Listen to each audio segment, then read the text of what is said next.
Hello, and welcome back to the Curious Kid podcast. Olivia and I have a goal we try to accomplish with this podcast. Our goal is to get curious about everything. That's right.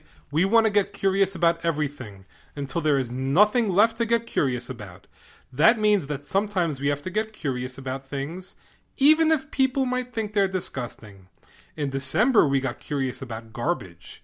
In March, we got curious about throwing up. And this week we're getting curious about toilets. Sounds like fun, so let's get started. What's the question of the week? How many times does the average person use a toilet every year? That's a fun question. So before we discuss how toilets work, let's understand why they are so important. Toilets are important because they prevent diseases. Our waste has germs and bacteria, so toilets are helpful in flushing our waste away and making sure that it isn't able to get us or other people sick.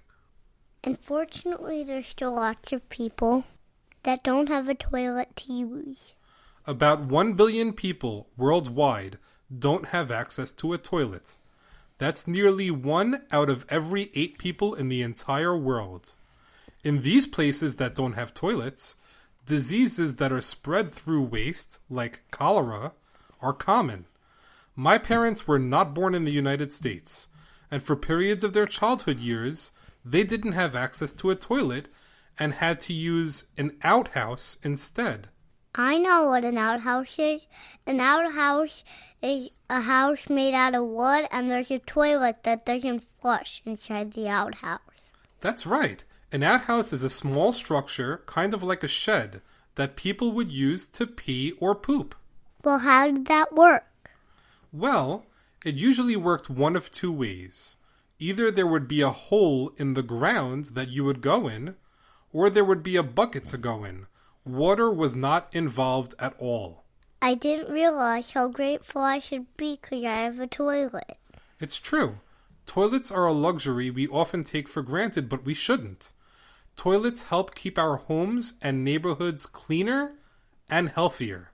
Let's talk about how toilets work. Sure. We are going to divide this part of the episode into 2 parts. First, we are going to talk about what happens to the toilet when you flush. Then, we are going to talk about what happens to the water and waste after you flush. You can see how a toilet works if you look into the tank. You should try this out, but make sure you get a grown-up's help. The cover of the tank is usually very heavy. Olivia, I let you hold the cover of the tank. Is it heavy? Very heavy. Yes, it's really heavy, so kids shouldn't do this alone. Try taking the cover off the tank and flushing the toilet. What happens in the tank is really cool. Inside the tank, there's a rod connected to a train that's connected to a flapper. Whenever you flush the toilet, that flapper comes up, and when you stop flushing the toilet, it comes right back down. And then the tank can fill up again. That's a great explanation.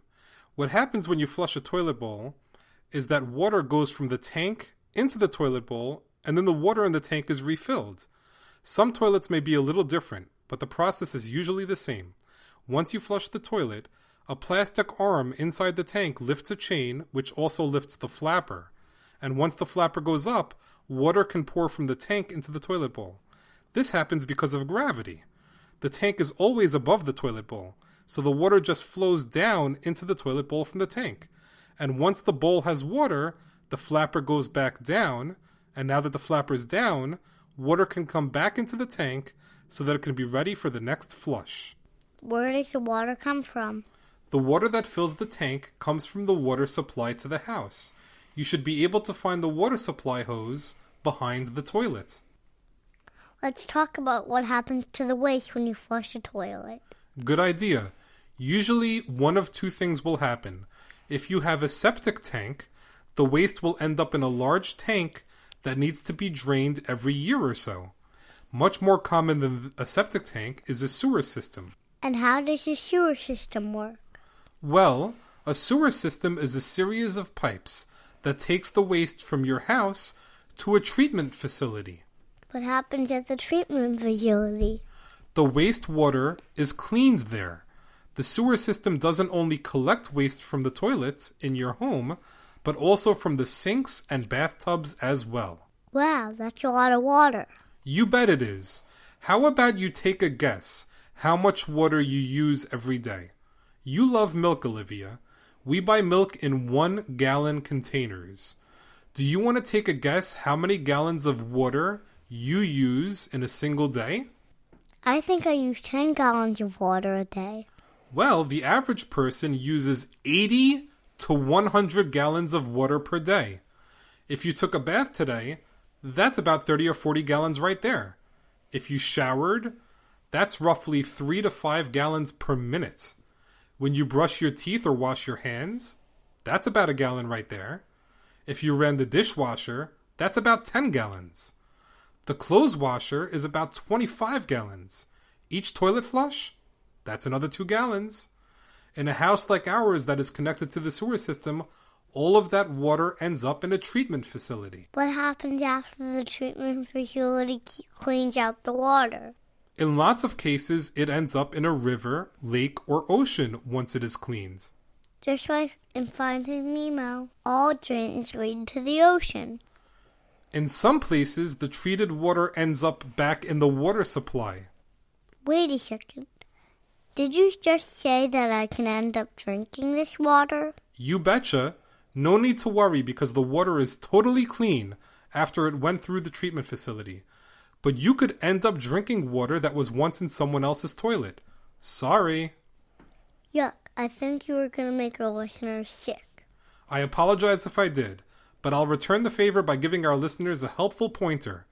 Have you ever gone into a public restroom and wondered which toilet is the cleanest?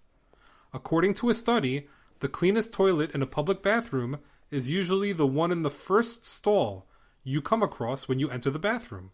Lots of people assume that it is the most used toilet in the bathroom, which usually results in the fewest people using it. Alright, let's wrap up this episode by answering the question of the week.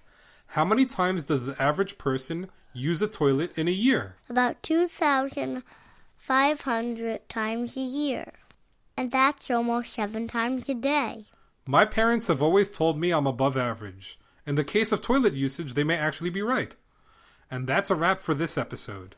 Goodbye. Thank you for listening to this week's podcast on toilets. Great job, Olivia. Do you want to let us know what you think about our podcast? Do you want to just ask us not to talk about yucky things like toilets? Drop us a line at CuriousKidPodcast@gmail.com. Don't forget to include your name, age, and hometown, so we can thank you if we read it in an episode. If you love our podcast, please consider supporting us by becoming a patron. There are so many great rewards for all of you that join, including shoutouts and signed transcripts of your favorite episode. Find out more by visiting patreon.com/CuriousKidPodcast. That's Patreon. So patreon.com/CuriousKidPodcast. Also, check us out on Facebook, Instagram, and Twitter to say hi to us. We love chatting with our listeners. We have some great episodes coming up. Next week, we get curious about sunscreen just in time for summer. And in 2 weeks, we are going to be learning about Legos thanks to a fantastic listener suggestion. As always, thank you so much for listening and getting curious with us.